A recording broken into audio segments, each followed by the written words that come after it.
Ireland's Classic Hits Radio presents A Parent's Guide to Social Media. Minister for Justice Helen McEntee has joined us on our Social Media for Parents series, and this is part 2 of our chat about Coco's Law. Do some young people think that because they're under 18 nothing would happen, that they wouldn't be punished if they were bullying online? I think so, and look, this is where the education is so important, and this is where you'll see some of the adverts that would be on social media and TV. I mean, this is young people that we're talking to and that are in the adverts as well.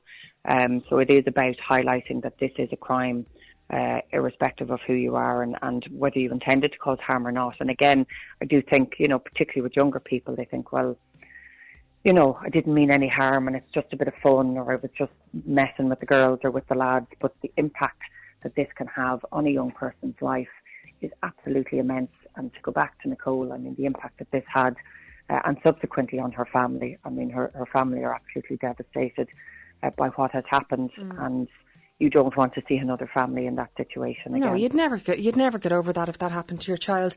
So if somebody feels this is happening to their child, what can they do? What's the next step?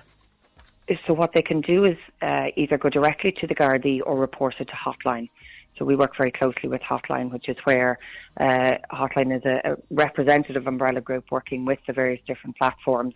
And people can report directly to Hotline if they feel that there's an image has been shared, if there's content up, if they're being harassed or bullied, and they can then report it to the Gardaí as well.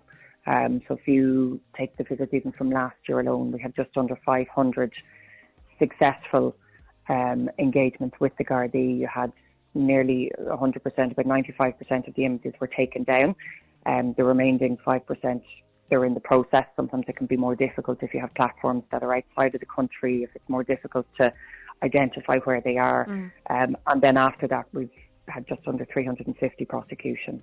So people are being prosecuted. This has been taken extremely seriously. Our Gardaí are taking this very seriously and working with victims. But it's not always the case that somebody wants to go through with a prosecution or go through with a criminal case. So they can go to Hotline, they can ask to have this content removed. And if they wish after that, then they can engage with the Gardaí, and obviously that's where prosecution can take place. When it comes to the intimate images, I'm sure people are embarrassed about coming forward and saying, this is going around, this image of myself is going around, because, I mean, the image was taken at one point and possibly sent to one person, and next thing it's doing the rounds. There's definitely an element of embarrassment there to come forward, I guess. Well, I mean, it's awful. Look, you might have a young couple, you might have young people who are at the early stages exploring their sexuality and their first relationships, and they may have consensually shared images or sent images to each other, and then suddenly things go wrong and things break down, as they do in young relationships. But then you have evidence or you have pictures there that perhaps wouldn't have been there years ago, and people are embarrassed and people don't want to come forward. But it's really important that people do, but also that young people think and consider perhaps before they share these types of images, or that they know and feel safe and secure in who they're sharing them with.